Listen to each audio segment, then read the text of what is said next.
How's everybody doing today? Thank you so much for joining me. So, today we're going to talk about building your retainer clients. Like, what do you need to do? My step-by-step framework for creating retainer clients in your business, how to get them, where to find them, and how to upsell them into a retainer package. So, this is one of these Facebook Lives you're going to need a pen and paper for. There is not a workbook. I do have some notes that I'm going to cover, but this is some really good stuff that you can use to grow your business. So in case you don't know me, hi, I'm Rita. I am the founder of Break Up With My Boss, and I help newer, upcoming freelancers create financial freedom in their business by finding amazing clients you love to work with again and again and again so that you can create predictable income in your business. So, how do you create a consistent income? How do you get retainer clients? Because that's where it's at. And let me just say, in my first 2, maybe even 3 years of my freelance business, I didn't have any retainer clients. It just seemed like something that I couldn't do. I didn't know how. I didn't even know where to start. It didn't really even cross my mind. And so every day I had to hustle. Every day I had to market. I had to be visible in Facebook groups. I had to make myself be seen. I had to just be out there. And as an introvert, it's that goes against like my natural comfortable spot, right? I really don't like to shout it from the rooftops how awesome I am. So the first couple of years were I call it the roller coaster, right? So it's very much of a roller coaster. So I have a good month and a bad month, and a good month and a bad month. Sometimes a couple of good months in a row, sometimes a couple of bad months in a row. And it's really frustrating, and it's challenging, and it's stressful, and you don't know, like, is this like this could end at any time, right? So the answer to that is to create recurring revenue in your business by getting retainer clients.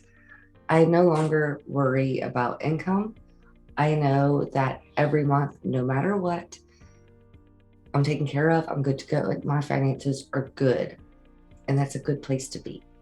So how do you do that? Um, I'm gonna tell y'all how my business evolved into that in just a minute.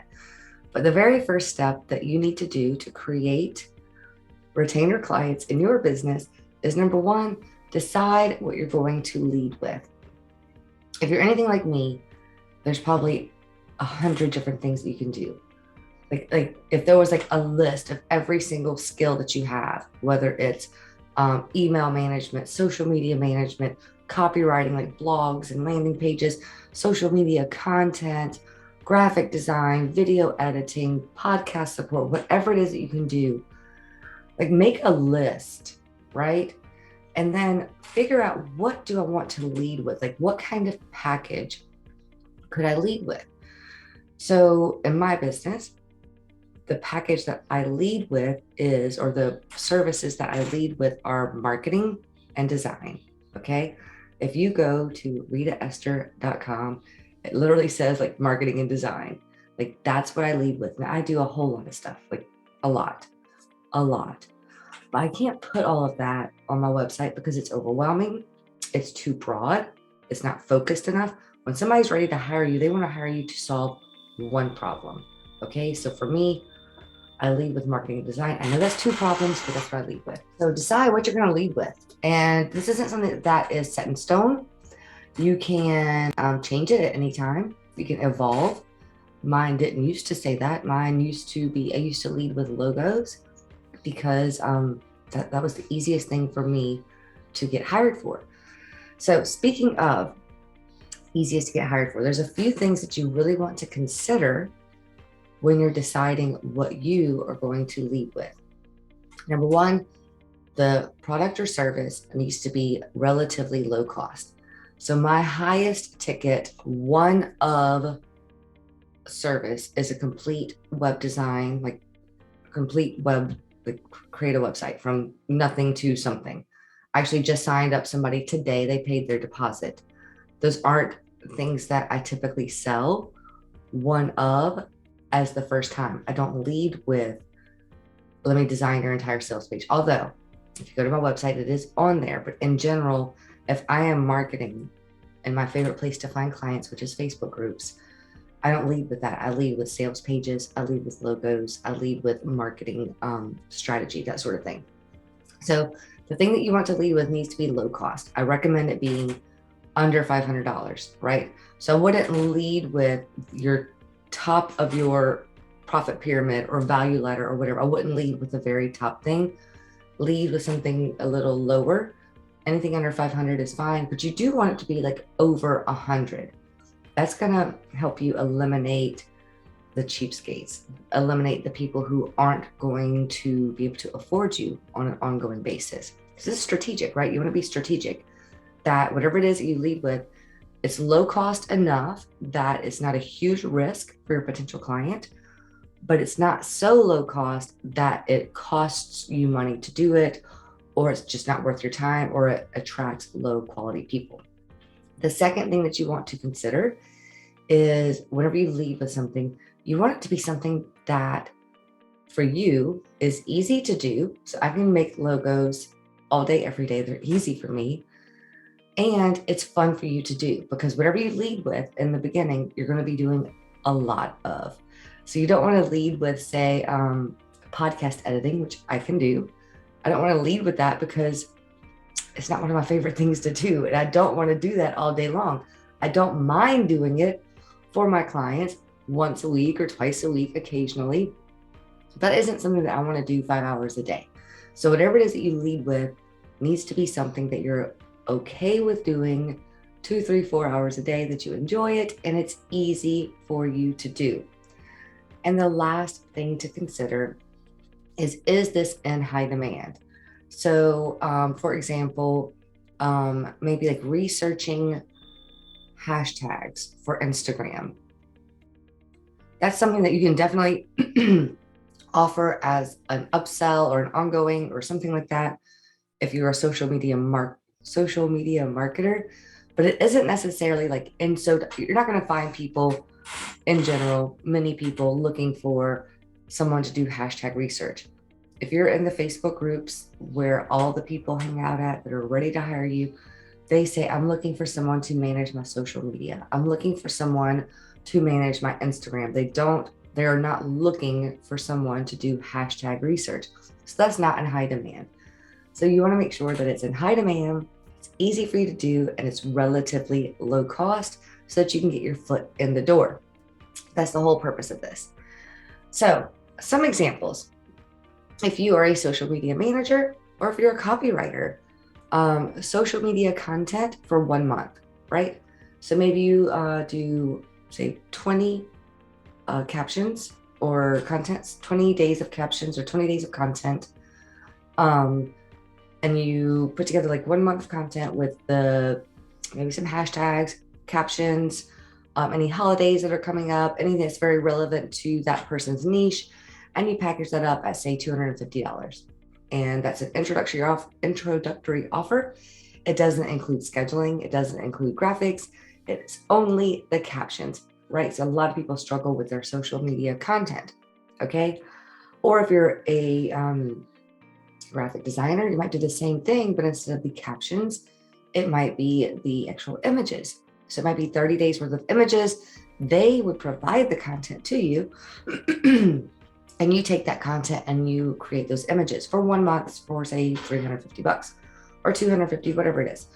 Or maybe it's social media, like the Facebook group headers or Facebook profile optimization. So maybe you offer that as a service for $150, and it includes a new header image, a new profile picture, optimized description, et cetera, et cetera, et cetera. Like, so if you're a social media manager, that's a good place to get your foot in the door. If you are a copywriter, you might consider doing a month's worth of newsletters. So 4 newsletters that you can offer as an introductory offer for, say, $500. And that just gets your foot in the door. And it, again, isn't scheduling. It isn't the graphics. It is literally a Google document that has all of the stuff. If they want more, then that would be a higher tier intro package. It might be a blog post, just one blog post. Again, not the graphics, not putting it on WordPress, just the words on a Google Doc. If you are a web designer, you might consider doing a sales page or a landing page. Sales pages, I don't know if I've said this already today, but sales pages is one of my foot in the door offers. I love to do them. In general, they are around $500 to $600, so it's kind of in that sweet spot, and I can knock it out usually in about 5 hours. So it's fun for me to do. It's a one of like easy greasy, one day, like I put aside everything for one day, just focus on that sales page. I love to do them. I could do sales pages every day and I would not be mad at my life. It's a really good intro offer, right? So step one, decide what is my introductory offer? What am I going to lead with? What's going to get my foot in the door? Okay.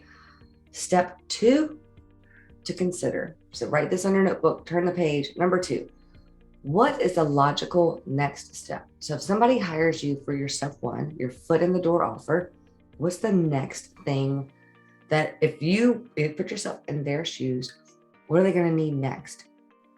Okay, so if it is, say, writing blog posts and you deliver that Google Doc and they love what you did, maybe you just did one and it was really good. They love it. And they're like, oh my gosh, I love it. Is there any other way to work with you? Have it planned out. So yes, as a matter of fact, I have a package for X amount of dollars a month.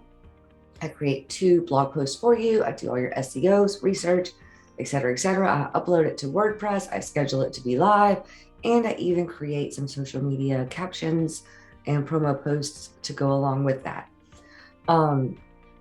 If you were writing, say, newsletters, you might offer to write maybe emails for their sales funnel, like if they have a product or if they have an opt-in, like, sign up here to get my free PDF. Maybe you can revamp the emails that they already have in place. And there's a huge need for that, by the way. People who have email funnels, like, where you sign up to get a PDF and then 2 or 3 emails down the road, it's like, oh, book a call with me, or here's my product. Those email funnels really need to be updated like once every 6 months to a year. And it's one of those things that business owners forget about, or they put on the back burner, and they would love to have somebody take that off their plate. So if you love writing emails and email marketing, get your foot in the door with a couple of newsletters and then upsell them into let me revamp your funnels. If you love editing podcasts, or if you love editing video, you can offer as a service to repurpose some of that content to create snippets of the video for their social media, or to edit the video to be more presentable for YouTube. I have somebody that does that for me. So grateful for her. She does an amazing job. Like, she will literally take this video right here. So, hey, if you're watching this on YouTube, this started out as a Facebook Live. And she will redo it, make it pretty, put it on YouTube, and it's gorgeous. And all I have to do is go live on Facebook. Content repurposing is a huge, basically a cottage industry. Like, there's so much money to be made in that, and so many different ways to repurpose content. So if you edit video, or if you edit podcasts, or you do anything that has to do with your clients going live or your clients doing video, you would be missing money if you don't offer a content repurposing package. So that's step 2. What's the logical next step? So again, step 1, what are you going to use to get your foot in the door? Step 2, what is your logical next step? So for me and my business, if someone hires me to create a sales page, in general, it's right before a launch.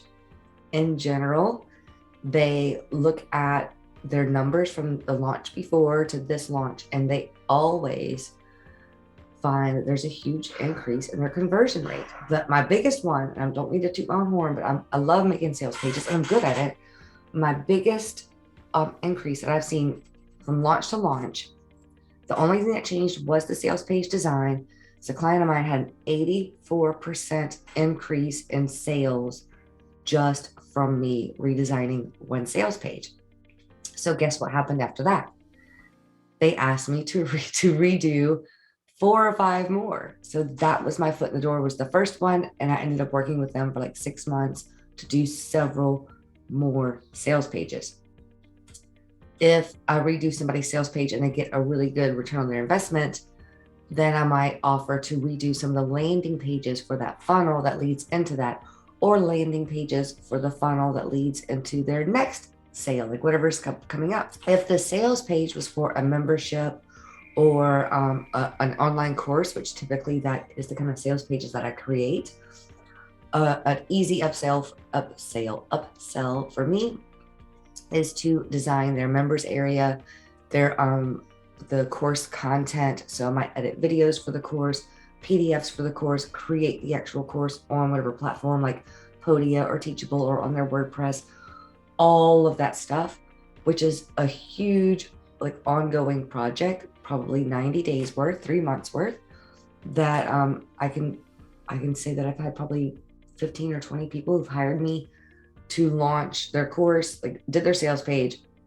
And then once the sales page was done, they were like, yes, can you please help me? Like, of course you have to do a good job, but that you do a good job. And they're like, what else can she do? And I say, oh, by the way, I also do, like the back end of courses and set that all up for you and all of your course content. I can edit your videos, create the PDFs, create the membership area, get the email automations, et cetera, et cetera, et cetera. And they're like, yes, how much is that? So that's your next offer. It's got to make sense for you. Okay, so whatever you lead with, what's the next step? Step 3 is to package it up. All right.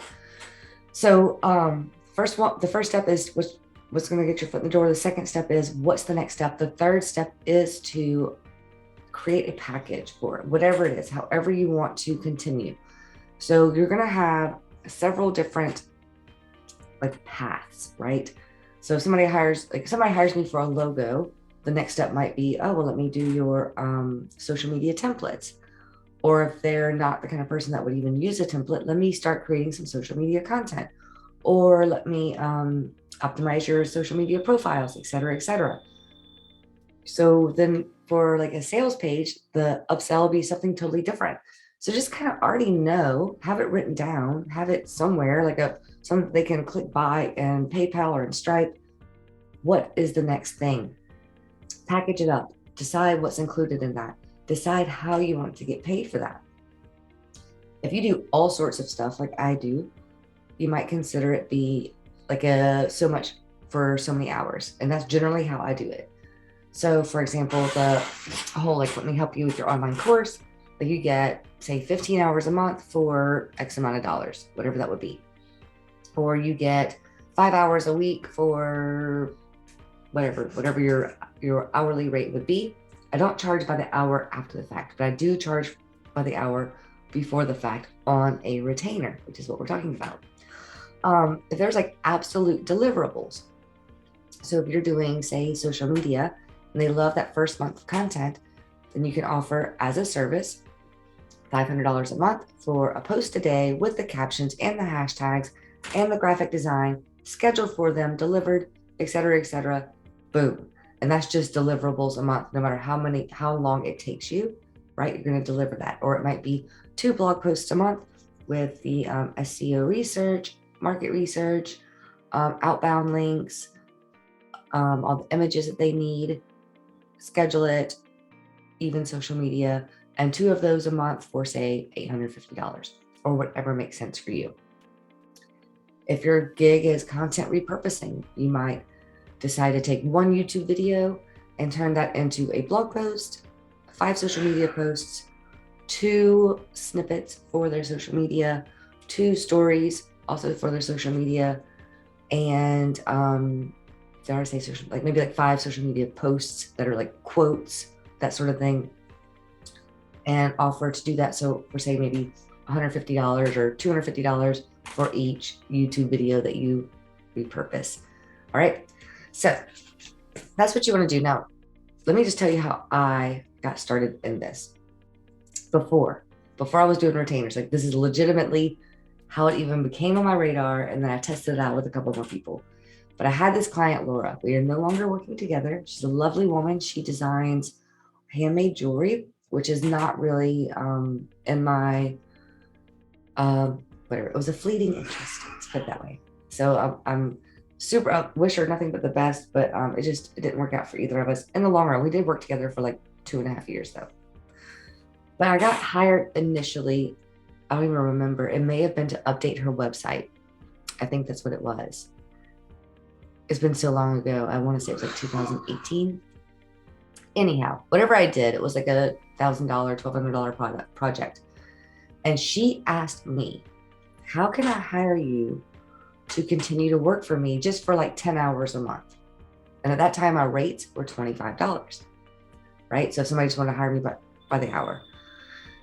So 10 hours a month, $25. I'm like, you know what? Let's do that. So she started paying me $250 a month for 10 hours of work every month. And I had a to-do list. And for her, the bulk of the to-do list was to create graphics, because at that time, that's really what I focused on. That's what I was known for. So I created graphics for her social media, which I still see her using some of the same ones even today. And also update her website. She has a Shopify store. So I helped her with that. So I'd probably spend half my time on graphics and half of my time doing like tech stuff in the back end. She was my first retainer client. She was the last one at that low fee, because I realized that like, oh, this really works. So the next one I actually doubled my rates to $500 a month. And I had this lady named Kathy. Kathy and I worked together for years. I loved working with Kathy. She actually passed away, or we'd still be working together, I'm sure. She was she was a pain in my butt. I loved her. She really helped me hone my craft because she was so tough to please. So anyhow, Kathy was $500 a month. I did sales pages, landing pages, e-commerce, all kinds of social media stuff, all of her coaching packages, PDFs, print books, like whatever she could think of. Like she was squeezing the juice out of this lemon, like whatever she could get out of me, she was getting. I also had to learn how to create boundaries. She taught me a lot about running my business. And then I started getting more and more and more. And before you know it, you'll be like me and you'll be so booked up with retainer clients that you really don't have any need for any one-of clients. I don't need them anymore. They're great. Like the web design project that I just got is a one-of project, but I know I'm going to offer if I like working with them, I will offer ongoing services and they'll need it. So currently I have roughly 5 retainer clients, give or take. And let's just imagine for your business, what would it be like if you had 5 people that you would count on every month to pay you, I don't know, $800. 8 times 5 is 30. So $3,000 a month. So you knew the first of the month, $3,000 is hitting your bank account. No matter what happens, without marketing anymore, without working any harder, without putting yourself out there, without being active in 1,000 Facebook groups, every single month, come the first, boom, invoices go out, you get paid, everything is good. How would that change your life? I'm telling you, for me, it has changed my entire business. I'm not stressed anymore. I don't worry about that roller coaster. I do have a couple of clients that are on a much higher level retainer. One is at close to $3,000 a month. Another one is at $2,500. I have several who are around the $1,000 mark every month. If I lost one, it would definitely take a chunk out of my income, but I still have plenty, right? So it won't hurt me. Like there's no one client that I depend on. And I don't recommend that you have one client that takes up all your time. That's your only client. You don't want to, like when Kathy passed away, I was really sad. I love Kathy. When she passed away, that was $500 I didn't get anymore, but I had already built up enough of a retainer client base that it was a little bit of a hit, but it only took me a couple of weeks to find somebody to replace her. And I wasn't stressing about that $500. So what can you do? Like who do you know that could Okay, let me back up. This is why in step one, you want to make sure that your introductory offer isn't too low, because you in your strategy, you are intentionally, strategically offering this product, knowing that if you love working with them, you're going to try to upsell them into a retainer offer. And if they're struggling, if they are putting pennies together to pay a $150 invoice, they don't have the money. They're not the right fit. I'm not saying that you never work with those people. I do, on a one-of basis, knowing that this is just one and done. But for your retainer offers, you want to make sure that you are positioning your foot in the door offer as something that will attract high paying, high quality clients. So when do you offer this? Before I even talk about that, I do want to share my screen real quick and show you. I just take a little sip of water. She's actually a guest on one of my clients' Facebook Lives coming up. That's how I found out about her. That's how I even found out that she exists. Her name is Kathy Kigler or Kigler, not even sure. And she is a copywriter for nutritionists and dietitians. So she's super niched, which you should be also. That's a whole different training, right? So let me get out of that, get out of that, get out of that. So because my client has her booked as a Facebook Live, of course, I need to check her out to create copy for that, because that is also something that I do. And her website is very basic. It's pretty, but it's nothing fancy. There's nothing that's going to move around and blow. It's a nice website. And let's see, let me go to services. She has this nailed down. So her services are, she starts with research, SEO, scholarly research, article topics. So she literally puts together topics for people, title optimization, easy to read formatting, and contact me about monthly retainers, bundles, subscription-based pricing, web page content, articles, and blog posts. You can see that she really is focusing. Her top of the funnel is research, actual website content, blog posts, newsletters. That's her top of the funnel. But then when you look at her portfolio, the first thing on here is a long form sales page. That's her upsell, right? So if you like the way that she has designed or created your blog post, she's going to say, hey, I also do long form sales copy.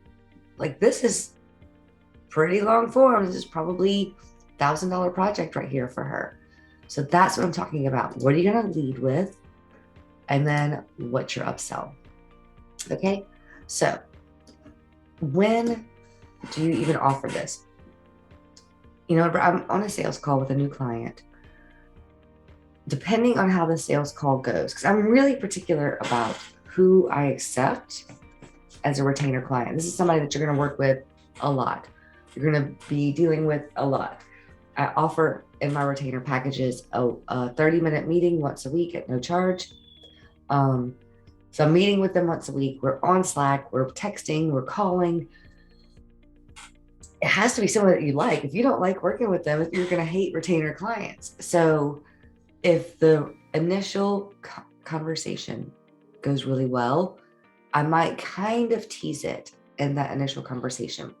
So for example, if I'm getting hired to do a logo, and I just love this person, I'm falling in love with their brand and their mission and why they're doing what they're doing, and I just love them, I just click. And I'll say, okay, Susan, so excited to be doing this logo for you. I hope that you're gonna love this as much. I already have an idea in my mind how it's gonna look. If you like what I do, then maybe later we can even talk about doing some social media profiles or some social media templates and that sort of thing. That's it.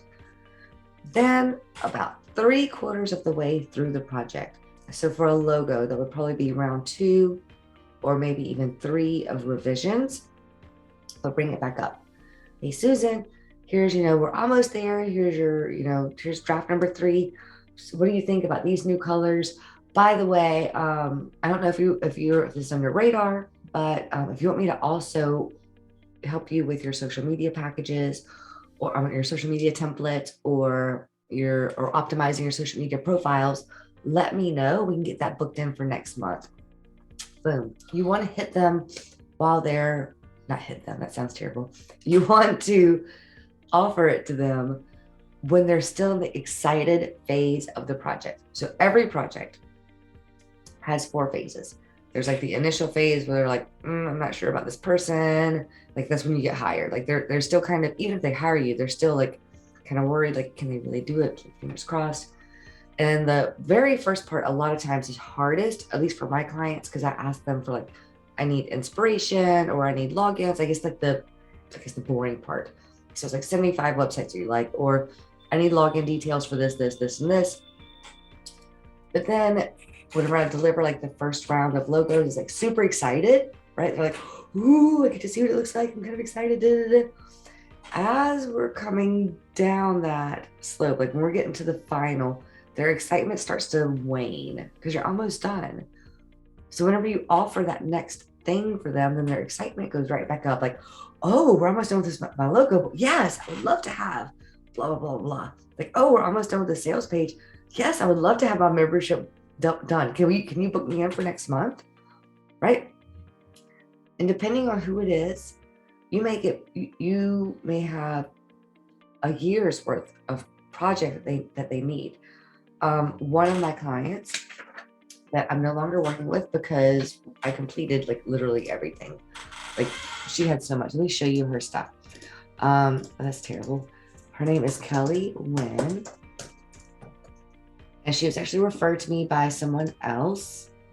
And Kelly, nope, that's not it. That is not Kelly Wynn. Kelly Wynn Studios. Kelly is a course creator for people who want to learn how to paint. So Kelly hired me to do a sales page, one sales page.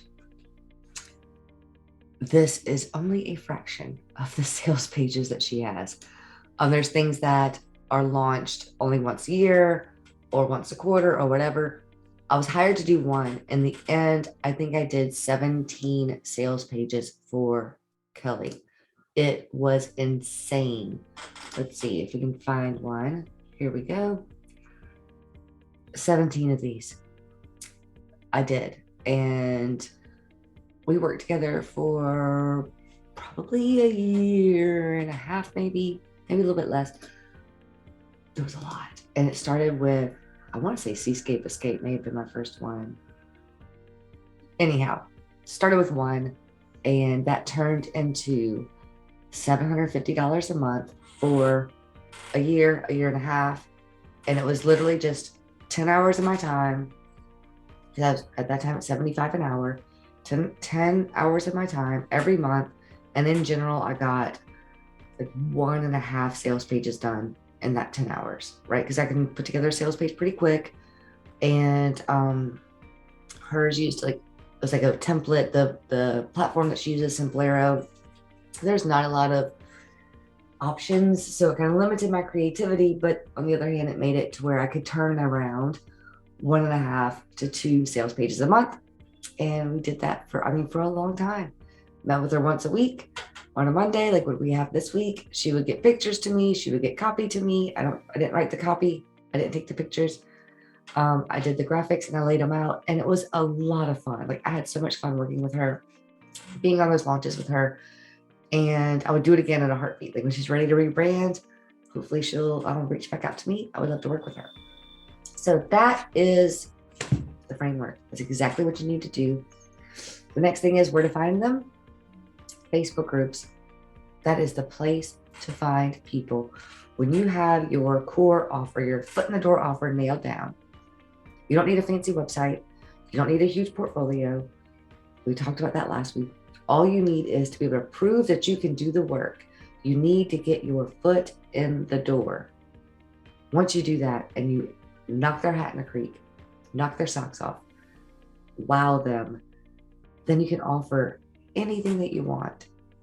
And make sure that whatever you offer for your next step up is that it's something that is either repeatable, so like monthly blog posts, monthly content repurposing, or excuse me, something that you know they have a lot of, like with Kelly and all of those sales pages. I fell in love with Kelly our very first conversation. And she literally said, or we literally talked about it, our first conversation. Hey, I really need this sales page done because I'm launching in, 30 days. But if this goes well, like I've got 15 more of these. And I'm like, yeah, let's get it going. Let's do it to it. And we did. So if you have any questions, any comments, anything, drop that in the comment section below and I'll check back and answer. And that's all I've got for today. So hope you're having a good day and a good week. Bye.